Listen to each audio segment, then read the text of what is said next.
आदरणीय दिलीपरावजी अण्णा मोहिते पाटील आपल्या जोरदार टाळ्यांच्या गजरामध्ये आदरणीय अण्णांचं आपण स्वागत करूया.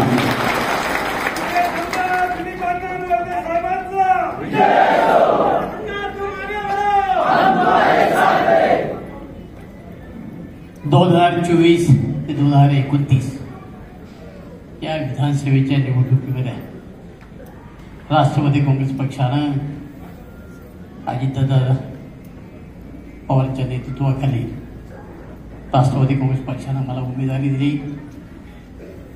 एकंदरीत राष्ट्रवादी काँग्रेस पक्ष पवार साहेबांच्या नेतृत्वाखाली 4 वेळा आणि दादांच्या नेतृत्वाखाली एकदा अशी 5 वेळा मला पक्षानं जबाबदारी दिली. त्यातल्या 3 वेळा आपण मला आमदार म्हणून निवडून दिलं. प्रथमतः पक्षाचे आणि आपले सर्वांचे मी आभार व्यक्त करतो. आपल्याला आतापर्यंत 3 वेळा प्रभारावर सामोरे जावं लागलं. 99 साली मी शिवसेनेचे उमेदवार म्हणून मला उमेदवारी मिळाली. त्यानंतर पवार साहेबांचा निरोप आला की तिथे उमेदवारी तुम्ही माघारी करा, मी तुम्हाला उमेदवारी देतो. परंतु एखाद्या माणसानं आपल्यावर विश्वास टाकला की त्याचा विश्वासघात करायचा नसतो आणि म्हणून जरी पवार साहेबांचा निरोप आला तरी मी ती उमेदवारी नाकारली आणि शिवसेनेच्या उमेदवारीवर मी उभा राहिलो. 3400 मताने मला अपयश आलं. मी उभारी बांधली. 2004 साली परत निवडणुकीला उभा राहिलो. आपला सर्वांनी निवडून दिलं. 2009ला माझी उमेदवारी काढली. याच मंगल कार्यालयामध्ये मेळावा झाला. आपण उत्स्फूर्त प्रतिसाद दिला. पक्षानं परत निर्णय बदलला आणि 2009ला मी परत निवडून आलो. 14 साली मोदींची लाट महाराष्ट्रामध्ये काही देशभरामध्ये आली आणि त्याचा पराभवाचा फटका मला बसला. 19ला परत आपण सगळ्यांनी उभारी बांधली. 19ला मी आमदार झालो आणि साधारणतः आता 24ला परत पक्षाला आपल्याला उमेदवारी दिली. 19च्या निवडणुकीमध्ये सांगितलं होतं की मी त्याचा परत निवडणुकीला उभं राहण्याची शक्यता नाही. परंतु राजकारणामध्ये अशा काही घडामोडी घडल्या आणि दादा पक्षातनं वेगळे झाले किंवा एक वेगळी भूमिका घेतली आणि त्या भूमिकेच्या मागे जाण्याची भूमिका मी घेतली आणि मग या तालुक्याच्या विकासाकरता जेवढा निधी आणता येईल तेवढा आणायचा आणि राजकारणातनं संन्यास घ्यायचा अशा प्रकारची भूमिका मी घेतली. परंतु कार्यकर्त्याची किंवा दादांची इच्छा नव्हती की मी थांबावं आणि म्हणून खऱ्या अर्थानं मी निवडणुकीला सामोरे गेलो. ज्या मतदाराने आपल्याला भरभरून मतदान केलेले, राज्याच्या नेतृत्वानं आपल्याला विश्वास टाकला, त्यांच्याप्रती आदरभाव व्यक्त करणं, त्यांचा आभार मानणं हे माझं कर्तव्य आहे आणि म्हणून आजच्या मेळाव्याचं आपण आयोजन केलं आहे. या मेळाव्याच्या निमित्तानं जिल्ह्याचे अध्यक्ष आदरणीय प्रदीप गारटकर या ठिकाणी उपस्थित आहेत. त्याचबरोबर तिनं मला आयुष्यभर साथ दिली. राजकारणामध्ये जर यशस्वी व्हायचं असेल तर त्याची धर्मपत्नी तितक्या ताकदीनं उभी राहावी लागते. माझी धर्मपत्नी सुरेखा मोहिते कार्यक्रमाच्या निमित्तानं या ठिकाणी उपस्थित असलेल्या जिल्हा परिषद अध्यक्ष निर्मलदेवी पानसरे, तालुक्याचे अध्यक्ष आदरणीय कैलासराव सांगोर, प्रदेश प्रतिनिधी डी भोसले पाटील, अनिल बाबा राक्षे, वसंतराव भसे, कैलास शेठ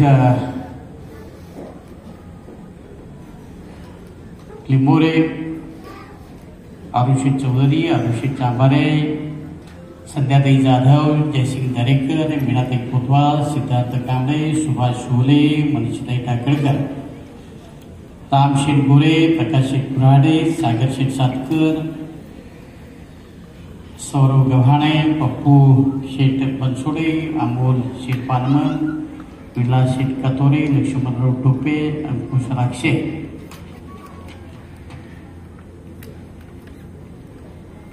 माजी सभापती सुरेश शिंदे, वैशालीताई जाधव, माजी सभापती शांताराम सोनवणे, माजी जिल्हा परिषद सदस्य वैभव मटकर, त्याचबरोबर विनायक घुमटकर, वैभव नाईकरे, विशाल भगत, किरण पवार, संतोष भांगे, बचिता राक्षे, नवनाथ होडे, विनोद टोपे, जयसिंग बोगाडे, रणजित गाडे, गणेश बोत्रे, कमलताई कड, हनुमंत कड, बाळासाहेब सांडभोर, मंगलताई चांभारे, सुजाताई बलपिंड, मीनाक्षीताई भांगे, मंगलताई जाधव, नंदाताई कड, राजश्री ढोरे, उल्हास कुडेकर, त्याचबरोबर विठ्ठल बनघरे, अशीजादा एडवदे, निलेश तिगळे, विशाल तुळवे, शरद काका मोढे, संग्राम सांडभोर, रवींद्र कुऱ्हाडे. खरं आता ज्यांची नावं राहिली मी समोर अनेक मान्यवर मंडळी राहिले, दादा इंगवले, राहुल नाईकवडी राहिले, अशी बरीच नावं आहेत की ज्यांची खरी आता लिहिणाऱ्याची चूक आहे, माझी चूक नाही एवढंच ध्यानात ठेवा. आपण सर्वच माझ्या दृष्टीने मान्यवर आहात, बंधू भगिनी आणि माझ्या सहकारी मित्रांनो. आपल्या सगळ्यांनाच माहिती आहे की माझं सगळं राजकीय जीवन हे संघर्षातनं उभं राहिलेलं आहे. मी काही राजकारणातला माणूस होतो. मी पुण्यामध्ये कॉन्ट्रॅक्टरने माझा बिल्डरचा व्यवसाय होता.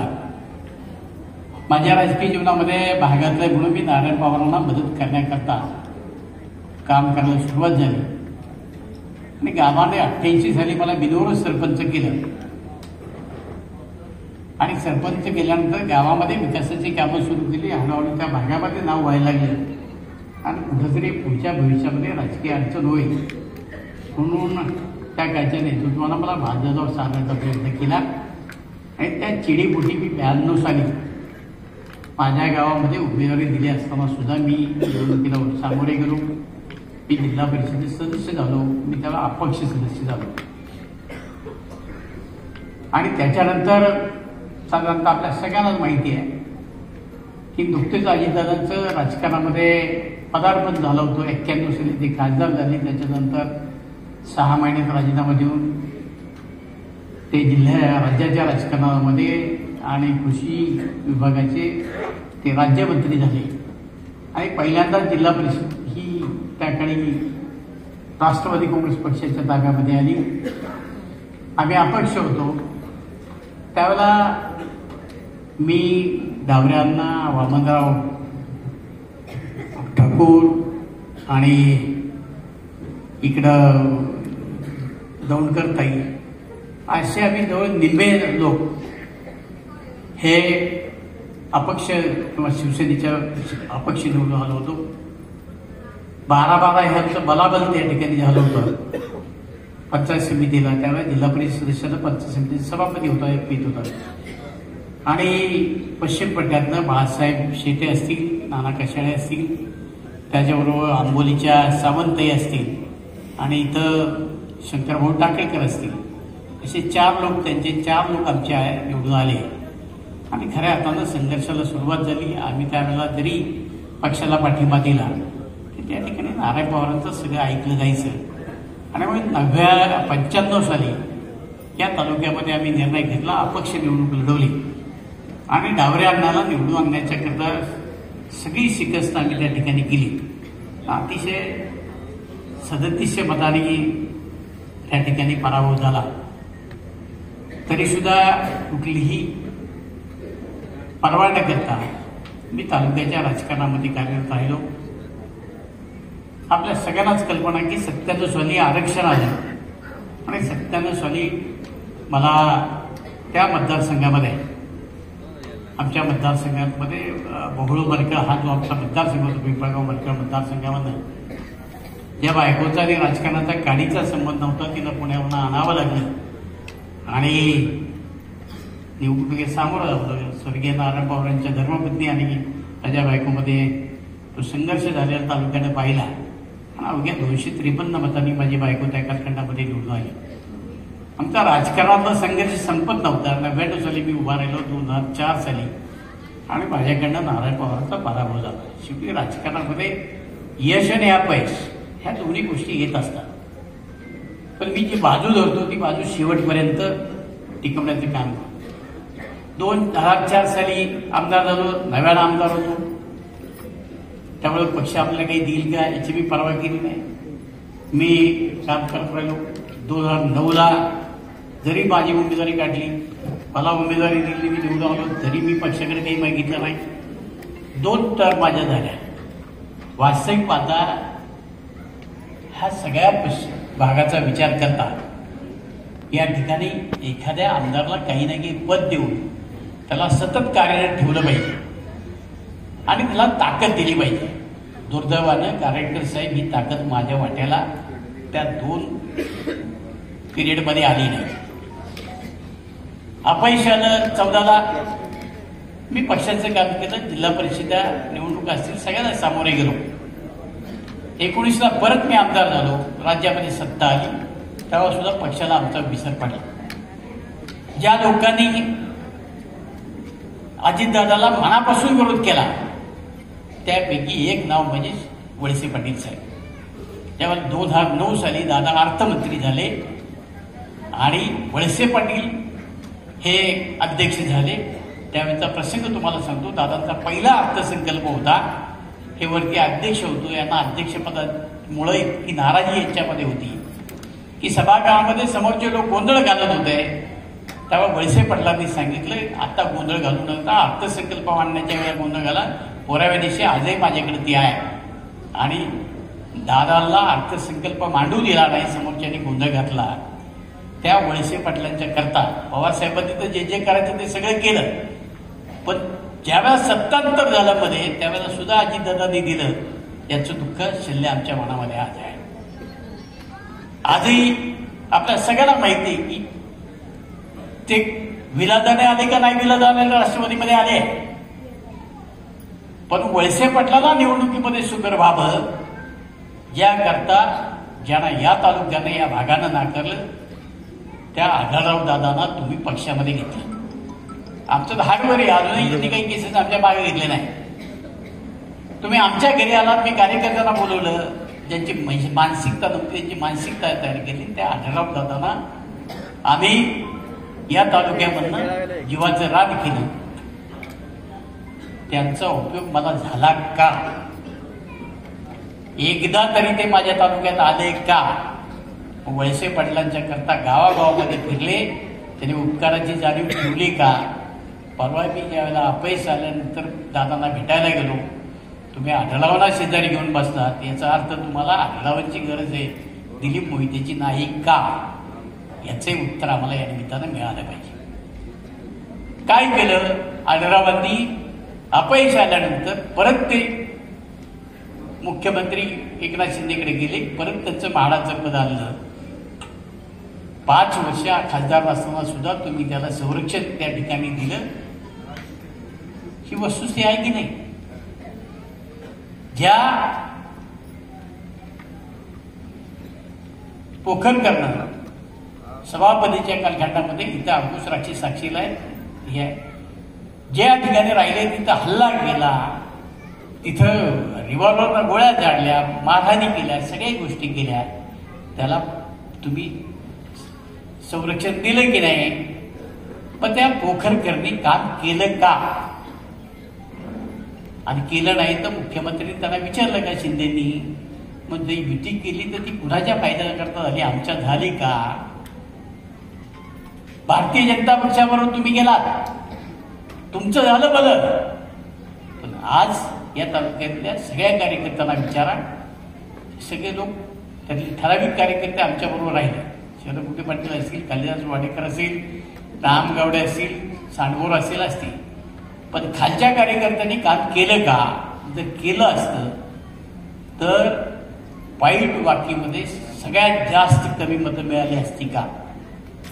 म्हणजे कार्यकर्ते मनापासून एकमेकाबरोबर आले नाही, नेते बरोबर आले आणि त्याचा तोटा आम्हाला झाला. आम्ही सगळ्यांशी जुळून घेतलं, पण ह्या सगळ्यांनी आमच्याशी जुळून घेतलं का? नाही घेतलं. ज्या वेळेला महाराष्ट्रामध्ये निर्णय झाला 2 ऑक्टोबरला की पवार साहेबांचा राजीनामा, 2 मेला अख्ख्या महाराष्ट्रामध्ये तो उभा ड्रामा पाहिला लाईव्ह. तिकडनं जयंत पाटील लढत होते, तिकडनं जितेंद्र आव्हाड लढत होते. सगळा ड्रामा अख्ख्या महाराष्ट्रानं पाहिला. आज साहेबांच्या जवळ जे आहेत जेवढे नेते त्यातल्या एकानं सुद्धा धाडस केलं नाही की पवार साहेबांनंतर राष्ट्रवादीला कोण ताकद देईल. ते भाषण 3 तारखेला इथं पत्रकार आहेत, सगळ्या पत्रकारांना विचारा. मी लाईव्ह जाऊन सांगितलं की या राष्ट्रवादी काँग्रेस पक्षाला ती ताकद फक्त अजित पवार देऊ शकतात आणि अजित पवारचा अध्यक्ष होऊ शकतात. कदाचित ती माझी भविष्यवाणी खरी ठरेल. त्यावेळेला मी किती लोकांना अंगावर घेतलो. अख्ख्या महाराष्ट्रामध्ये शरद पवारांचे जेवढे प्रेमी होते त्या सगळ्यांना अंगावर घेणार दिलीप होत्या. एकमेव माणूस मी बोललो दादाच्या करता. कदाचित दादाने याची कल्पना आहे की नाही मी ते सांगावं. मी ज्या ज्या वेळा दादांच्यावर संकट येईल, दादांच्यावर कोणी बोलेल त्यावेळेला दिलीप मोहिते दादांच्या मागे उभा राहिला.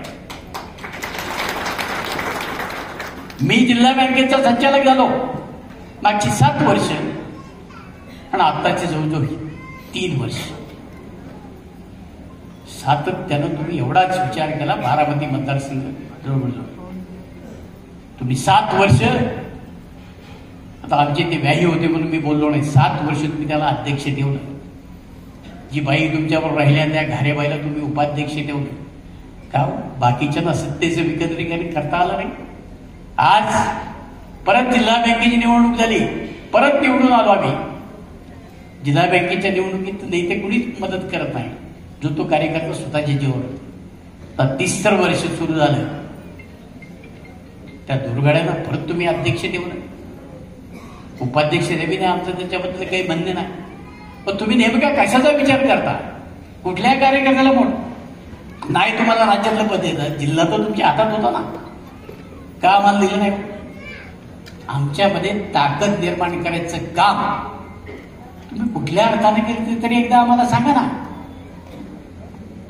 आमचा काय दोष, आम्ही तुमच्याशी प्रामाणिक राहिलो एवढाच, याच्या पलीकडे नाही ना.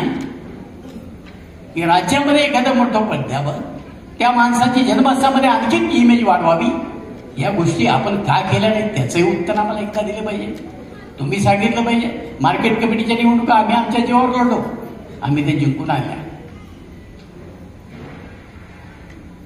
आम्ही तुम्ही कधी तिच्या मेळाव्याला किंवा त्या कुठल्या गोष्टी आल्या नाही. फुटीनंतर पवार साहेबांनी जिल्ह्यामध्ये पाळायला गेला बेगरी बांधली, गावात तालुक्यामध्ये बैठका घेतल्या. आपण किती वेळ दिला? शेवटी आज हे जे तालुके, हे जे सगळे कार्यकर्ते आले, कुणाला हात उचलून विचारावं हे तालुके कुणामुळे, हे सगळे नेते कार्यकर्ते कुणामुळे बांधला? तुम्ही आलेले कुणामुळे बांधला? यातल्या किती लोकांचा अजित पवारांशी डायरेक्ट संबंध आहे? 24 तास तुमच्याकरता दिले ना, तुमच्याकरता 24 तास दिले ना मी, सकाळी उठल्यापासून संध्याकाळपर्यंत. शेवटी प्रपंच जसा तुम्हाला आहे तसा मला आहे. मी माझ्या प्रपंचावर तुळशी पत्र ठेवली. कुणी सांगावं त्याला, तुम्हाला मतदान दिलं की कधी विचारलं, तुम्ही आलात लगेच फोन लावला. तुमच्याकरता वाटतं ते करायची भूमिका घेतली. अरुणचा आमाराचा पराभव झाला, हायकोर्टापर्यंत आम्ही गेलो. त्या कार्यकर्त्याच्या मागे तक्रारी करण्याची करणार. अरुण चौधरीला सभापती होताना 101 दिवस त्यांनी भोगले ना. माहितीये माझ्या भाव्याचं हॉटेलचं नुकसान झालं, मी बरोबर शब्दाने बोललो. त्यांच्या मागं ताकदीनं उभं राहिलं तेव्हा ते सभापती झाले. त्या गावाला, त्या भागाला नेण्याचं काम केलं, कार्यकर्त्याच्या मागं ताकदीनं उभं राहिलो. 2.5 वर्ष उपसभापती सुरेश शिंदेला दिलं, 2.5 वर्ष सभापतीपद दिलं. त्या गावाचा, त्या भागाचा कायापालट झाला. न्हावी समाजातल्या एकदा माठेला सभापती दिलं, वैशाली जाधवाला सभापती करण्याचं काम केलं. नाही केलं का? तुम्ही एखादी सांगा की माझ्या पुतण्याला, माझ्या भावाला, माझ्या कुठल्या नातेवाईकाला मी राजकारणामध्ये आलेलं मोठं केलं, युवकांचं अध्यक्ष केलं, कधी आग्रह धरला? जे केलं ते फक्त कार्यकर्त्याकरता केलं. नसेल केलं सांगणार म्हणजे महिला भगिनी असेल, कुणी असू द्या, तुम्हाला दिली तर सन्मानाची वागणूक दिली, केलं तर तुमचं काम केलं. आणि नुसतं काम केलं नाही, तालुका डोळ्यासमोर ठेवून काम केलं. अरे एक गोलेगाव, मी अरुण शेठला विचारलं, गोलेगावला इकडं वाघोली जाता येईल का? हो जाता येईल म्हणले. आहे रस्ता. बजेटमध्ये मंजूर नसताना सुद्धा मी दादाकडे गेलो, म्हणलं मला माहित नाही, मी शब्द दिलाय, मला ते मंजूर झालं पाहिजे.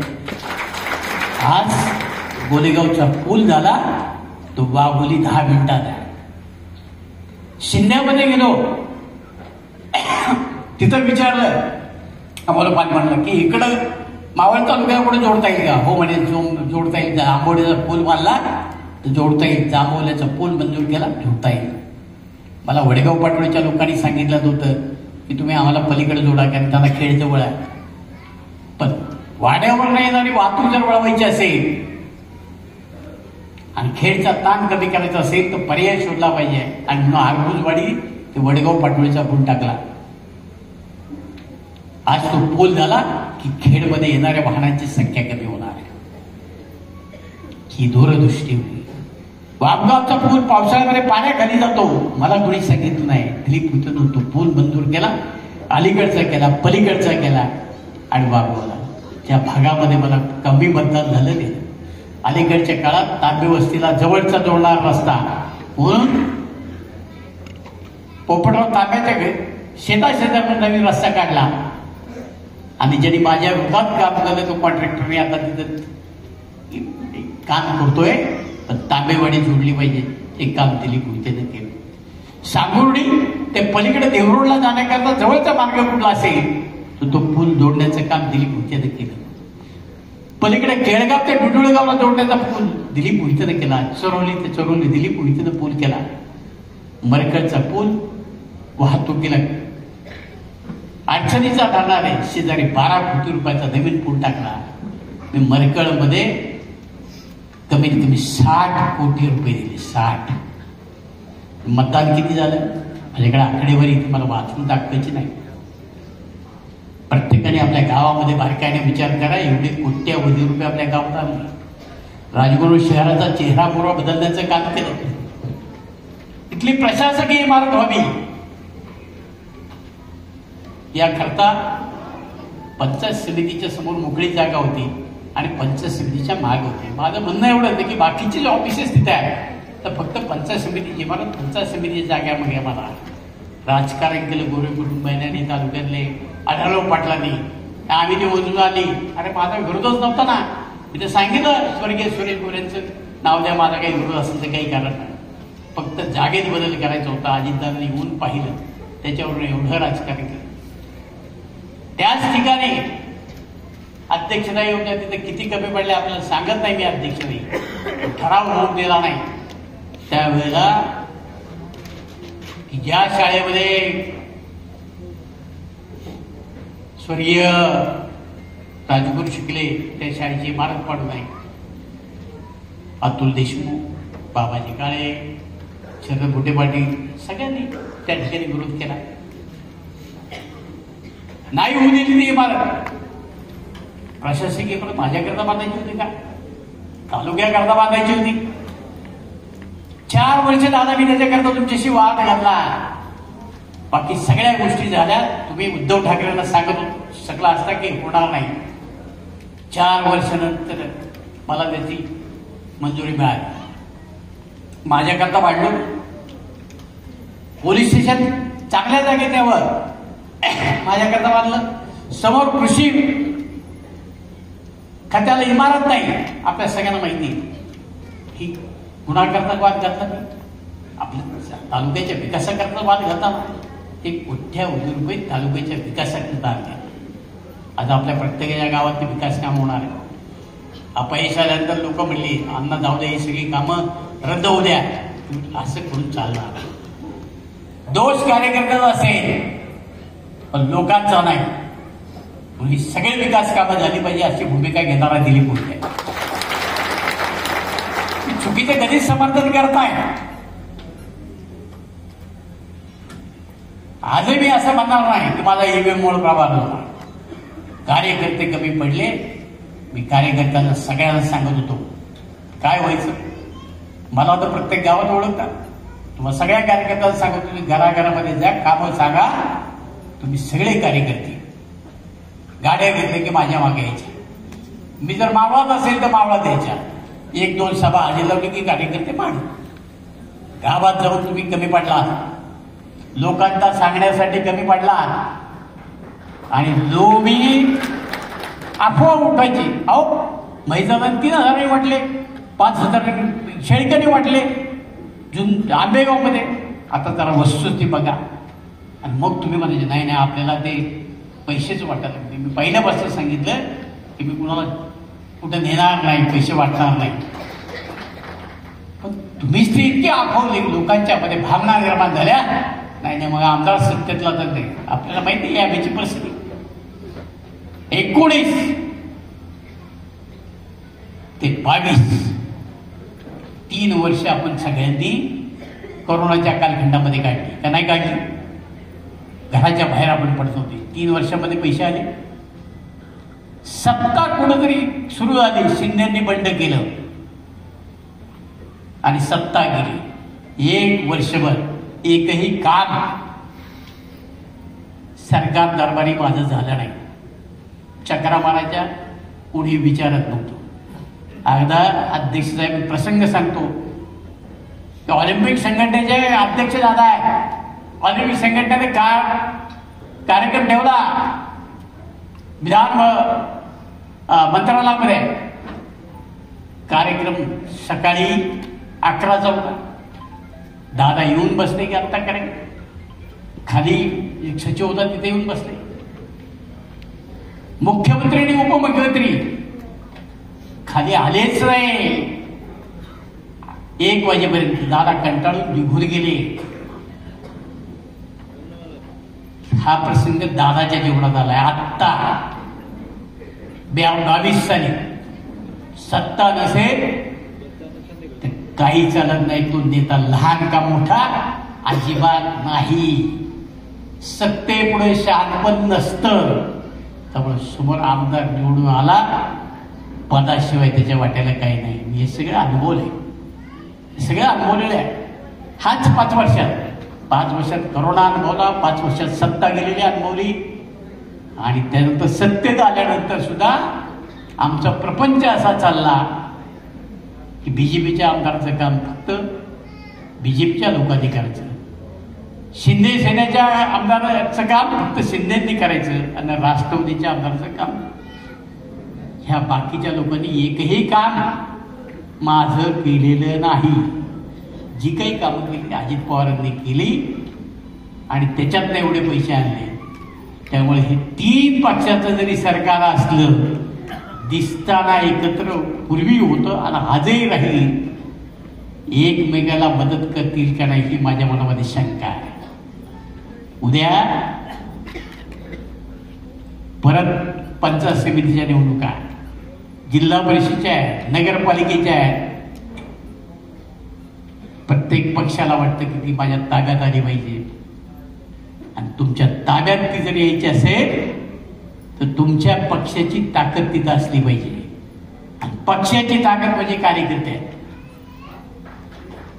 हे सगळे कार्यकर्ते कामाला लागली तर हा इतिहास बदलू शकतात. नगरपालिका, पंचायत समिती, जिल्हा परिषद. मग आता कार्यकर्त्याच्या पाठीमागं पक्षाने उभं राहायचं, तिथं नेत्याच्या मागं पक्षाने उभं राहायचं की ते पक्षाने ठरवावं. माझ्या आयुष्यात काय घडलं ते घडलं. मी या सगळ्या पराभवाला सामोरे गेलो, परत उभा राहिलोय. माझ्यात काही फरक पडणार नाही. फरक पडेल तो पक्षामध्ये आणि कार्यकर्त्यांच्या मध्ये. माझी सगळ्या कार्यकर्त्याला विनंती राहणार आहे, तुम्ही जो हलगर्जीपणा केला याची किंमत तुम्हाला मोजावी लागेल. याची किंमत तुम्हाला गावची ग्रामपंचायत नको, गावची सोसायटी नको. अरे तुमच्या हातामध्ये ग्रामपंचायत नसेल तर तुम्हाला गावात कोण विचारतं ते बघा. तुमच्या हातात सोसायटी नसेल तर तुम्हाला गावात कोण विचारतं ते कळा. तुमची किंमत तुमच्या गावापासून सुरुवात होत आहे आणि मग तालुक्यात आणि मग जिल्ह्यामध्ये. तुम्ही जो हलगर्जीपणा केला, तुम्ही जे त्याच्यामध्ये कुचराई केली याची किंमत तुम्हाला नाही, तुम्हालाच फक्त मोजावी लागणार आहे. दिलीप मोहितेच्या जीवनामध्ये दिलीप मोहिते सरपंच झाला, दिलीप मोहिते जिल्हा परिषद सदस्य झाला, 3 वेळा आमदार झाला. आता राजकारणात काय आणखी काय मिळावं असं मागणाऱ्यापैकी मी नाही. आणि मी गारटकर साहेब याच्याकरता हा मेळावा बिलकुल बोलावला नाही की मला पक्षानं विधान परिषद द्यावी, आणखी पुढे बसवावं. याच्याकरता मेळावा बोलवला. कार्यकर्त्याच्या भावना कार्यकर्त्यांनी बोलून दाखवल्या की हे द्यावं आणि तालुका हा 2.5 ब्लॉकचा तालुका आहे. 8-9 लाख लोक या ठिकाणी राहतात. कदाचित पुढच्या 29ला 2 आमदार या तालुक्यामध्ये होते.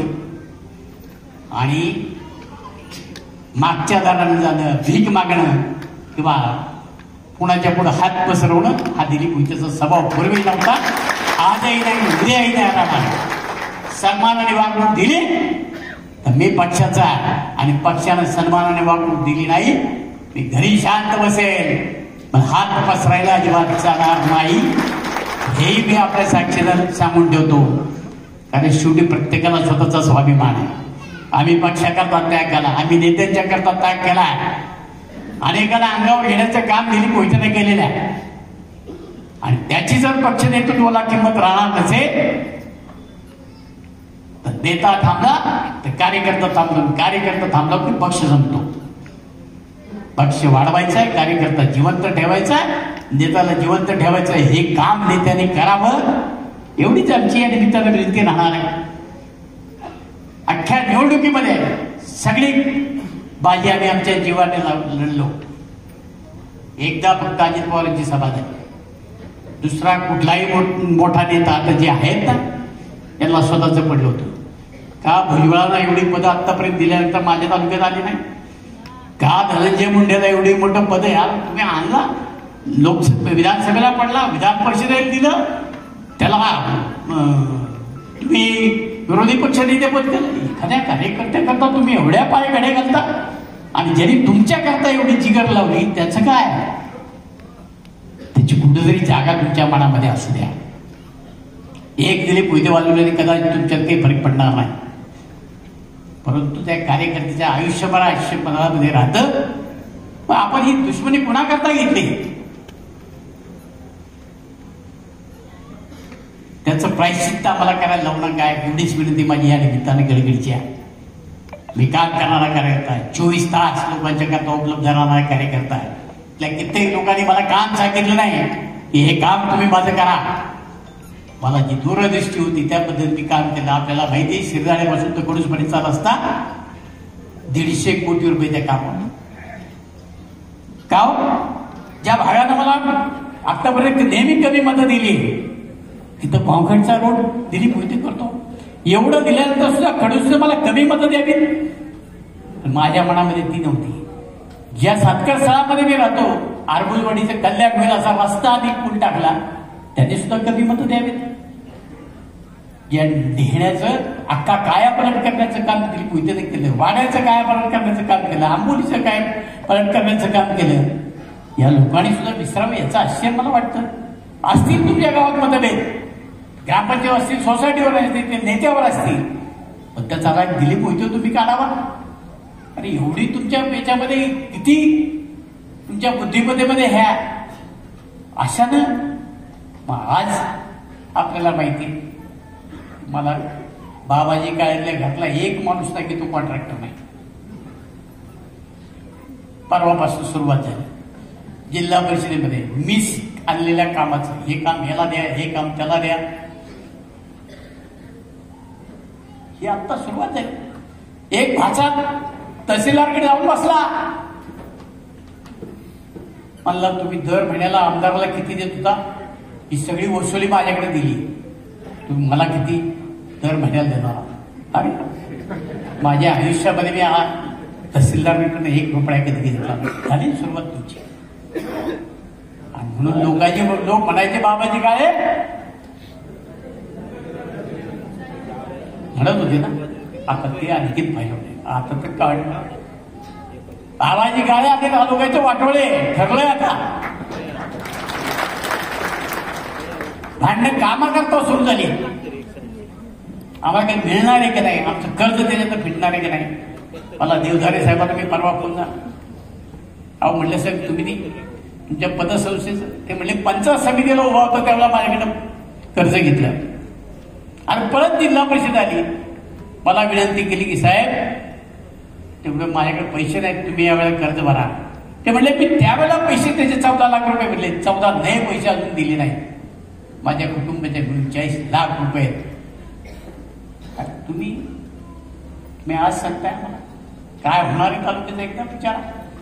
आढळराव दादांनी मला सांगितलं काय विषय की माझ्या संस्थेतनं कर्ज घेतलं, 1 रुपया भरला नाही, निवडणुकीच्या काळात आला. मी सांगितलं म्हणजे पैसे भरल्याशिवाय मी एनओसी देणार नाही. 60 लाख रुपये भरून घेतले. ते म्हणले आता मिळाले तेवढे मिळाले. राजगुरू सहकारी बँकेत तेच झालं. आणि तुम्ही आज सांगताय पुढे तालुक्याचं भवितव्य काय ते एकदा बारकाईने विचार करा. आजही मी निवडणूक लढवली. इथून मागच्या निवडणुकीमध्ये कुणाचा रुपये राहिला तर सांगा. आजही मी निवडणुकीत पराभूत झाले. कुठल्या कार्यकर्त्यांनी सांगावं की दिलीप मोहितेकडे माझा 1 रुपया आहे. कधीच नाही. कुणाच्या रुपयाला मी निताळ झालो नाही. अनेकांना मदत केली. मुंबईमध्ये गेले अनेक वर्ष बेकायदेशीर कृषी चालू आहे. अधिकाऱ्यांनी बंद केले तर तुम्ही त्याच्याकरता वाटेल ते करता. आणि दिलीप मोहिते निवडणुकीला उभा राहिला तर तुम्ही विरोधकांना मदत करा. मी आज आमदार नसलो तरी सनदशीर मार्गाने मला जे जे काही करायचं ते मी करणार आहे. जे स्वकीय आहेत परकीय, स्वकीयांनी काय केलं परकीयांनी काय केलं याची मला पूर्णपणे जाणीव. शरद काका तुमच्या सांगण्यावरून अनेकांची गोडावून वाचवली आपण. काय केलं होतं त्यांनी? ज्यांच्या ज्यांच्या उपयोगाला मी पडलो त्यांनी तरी त्याची जाणीव ठेवायला पाहिजे होती की आपला प्रपंच आपलं सगळं यांच्यामुळं चालतंय. अनेक जण बेकायदेशीर मर्माची वाहतूक करत होत्या. मी कधी त्यांच्याकडनं अपेक्षा ठेवून त्यांनी सांगावं कधी 1 रुपया दिला. अनेकांचं पोटपाणी चाललं, दुर्लक्ष करण्याचं काम केलं. तरी तुम्ही अशा प्रकारचा निर्णय घेतला. माझी सगळ्या कार्यकर्त्यांना या निमित्तानं विनंती राहणार आहे. ठीक आहे ना, मी उद्या राजकारणात न बाजूला होईल असं अजिबात नाही. ज्या ज्या कार्यकर्त्यांनी माझ्याकरता जीवाचं रान केलं त्याच्याकरता मी जीवाचं रान करणार आहे. पुढे राजकारण करायचं नाही करायचं हा सर्वस्वी माझा. मला एक शेवटी माणूस आहे ना. गेली 40 वर्ष मी त्या लोकांच्या राजकारणात काम करतो. मलाही प्रपंच आहे. मलाही काहीतरी वाटतं सुख राहा बघावं. एवढं घर बांधलं मला घरामध्ये थांबता येत होतं. मी सकाळी गेलो की रात्री घरी यायचं. बायको सातत्यानं म्हणायचं कशा करता बांधले तुम्ही? जर माझ्या वाट्याला येत नसाल इथं आपण 4 क्षण बसू शकत नाही, कुठं परदेशामध्ये जाऊ शकत नाही, काही माझी परिस्थिती असताना सुद्धा मला जाता आलं नाही. माझी एक कंपनी होती, मला आणखीन कंपन्या वाढवता आल्या असत्या ना, व्यवसाय मला करता आला असता. मी कधीच माझ्या सुखाचा विचार केला नाही. काय तुमच्या सुखाचा विचार केला, तुमच्या कशाचा विचार केला. तर माझी विनंती एवढीच आहे की तुम्हाला प्रत्येकाला स्वतःचं राजकीय भविष्य आहे.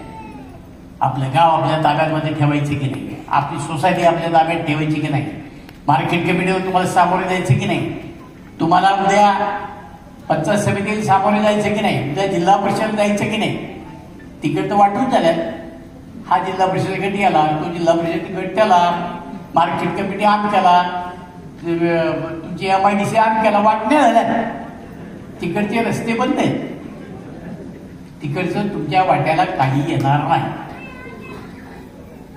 आणि ही परिस्थिती उद्या राहील असं नाही. कारण आपल्याला माहिती आहे की तुम्ही एखाद्या ठिकाणी गेला आणि तुमचं काम झालं नाही तर माणूस रस्ता बदलतो. असं काही काही आता मला फोटो येतात. काही कॉन्ट्रॅक्टर जाऊन भेटलेले, काही कार्यकर्ते इकडं आवर्जून यायचे पण तिकडे जाऊन भेटले, त्याचे सगळे फोटो येतात मला. समोरचा माणूस फार हुशार आहे. त्यालाही माहिती असतं की हा आपल्याकडे होता तिकडे होता, तो मला आवर्जून फोटो पाठवतो. माझ्याकडे सगळं झालंय त्या सगळ्या कार्यकर्त्यांचा की कोण कोण भेटू आलं, गपची कोण भेटून गेलं, कोण गावात कोण आलं की आवर्जून ताट ओळायला कोणी घेऊन गेलं, कोण कोण भेटलं, सगळे आहेत मला. हे असं नाही. लोकांना असं वाटतं शेवटी हा मोबाईल जेवढा फायद्याचा तेवढा तोट्याचा आहे. आता आपल्या प्रत्येकाला कोणी ना कोणी विरोधक असतो. तर हळूच तुमचा फोटो काढतो आणि मला पाठवतो, बघा हा कसा आहे. मला खाली टीप येते, हा बघा हा कसा आहे, काल तुमच्याकडे होता आज कुठे. मला हे सगळ्या गोष्टी माहिती असतात. मला खूप वेळा दिसायचं ही माणसं आपली आहेत, ही किती आहेत याची मला कल्पना. तरी सुद्धा तुम्ही किती लोकांवर विश्वास दाखवणार हो. शेवटी हाच लोकांच्यात तर तुम्हाला पुढे जायचं असेल तर तुम्ही अविश्वास दाखवू शकत होता. मला कार्यकर्ते सांगा, अण्णा तुम्ही त्याच्यावर विश्वास टाकताय, तर तसा नाही. शेवटी असं आहे की मी कधी कुणाची जात विचारली नाही, पात विचारले नाही, तू कुणाला मतदान केलं हे विचारलं नाही. मी काम करत राहिलो. मला माहिती आहे की मी केलेली सगळीच कामं चांगली आहेत. मला खालचा नाही तर वरचा न्याय दिल्याशिवाय राहणार नाही. आणि त्यात मी दैववादी विचारसरणीचा माणूस आहे. मी कधी खोटं सांगत नाही. मी शाकाहारी आहे, पण मी सांगत नाही माझी शपथ मी कुणाचं देणं राहिलं. आहे माझी शपथ, खोटी मारत, खोटा टिळा, खुळी शपथ असं दाखवायचं मी वारकरी. आपल्याला माहिती की आपल्याला 2 डोळे असतात, समाजाला लाखो डोळे असतात. त्यांना सगळी आपली अख्खी हिस्ट्री माहीत असते. त्यामुळं ते आहे ते ओरिजिनल मी आहे असं आहे. मी पूर्वी तसा होतो, आजही उद्या तसा राहणार आहे. पूर्वी जशी काम करत होतो तशी आजही करणार आहे, उद्या करत राहणार आहे. माझ्याकडं कुणालाही अंतर राहणार नाही. फक्त आता माझा विचार राहू द्या, स्वतःचा करा, पक्षाचा करा आणि तालुक्याच्या विकासाचा विचार करा. एवढंच तुम्हाला विनंती करण्याकरता हा मेळावा बोलवलाय. तुम्ही खचून जाऊ नका. मी खचलेलो नाही, खचणार नाही. परंतु आता आपला पराभव झाला म्हणजे आपलं सगळं संपलं असं अजिबात नाही. त्याला जिथं जिथं पाहिजे तिथं साम दाम दंड भेदभाव सगळ्या ताकदीशी देईल. आता ते मार्केट कमिटीत चाललंय ना, काय आता काहीतरी काल लावून स्टे घेतला तात्पुरता, त्याला सगळ्यांना उत्तर मी देणार. काळजी करू नका. मी आमदार होतो, पदावर होतो म्हणून मला काही बंधनं होती. त्याचा परिणाम तसा मला बोलायला लागला असतं तसा पक्षाला. आता मी मोकळा आहे. त्यामुळे सगळ्या प्रकारची उत्तर त्यांना दिली जाते. त्यांनी या गंजीमध्ये राहून आहे. दिलीप मोहितेचा इतिहास त्यांना कदाचित माहीत नसेल की माझ्या आयुष्यामध्ये सगळ्या गोष्टी करून इथपर्यंत आलो. त्यामुळं त्या मला भीती आणि भय या 2 शब्द माझ्या डिक्शनरीत नाही, राहणार मी नाही. यांना याचे सगळ्याचे हिशोब चुकते केल्याशिवाय दिलीप मोहिते थांबत नाही. त्यामुळं परत एकदा उभारी बांधा, कामाला लागा, भिवू नका. मी तुमच्या पाठीशी आहे. आपण सगळेजण फक्त कैलासरावने फोन केला आणि कार्यकर्ते त्याच्या फोनवर तुम्ही आलात. मला कैलासराव तुम्ही फोन करा, मी नाही करा. कार्यकर्त्यांना माहिती आहे की अण्णांचा कधी या गोष्टी करता फोन येत नाही. त्यामुळं आपण न फोन करता मी सुद्धा आपण दुसऱ्या निरोपावर आलात, फोनवर आलात. आपलं सगळ्यांचा आभार मानतो. आतापर्यंत ठेवलं तसं प्रेम आजही ठेवा, उद्याही ठेवा आणि पक्ष मोठा करा. अजितदादांच्या पाठीमागे उभं राहा. धन्यवाद.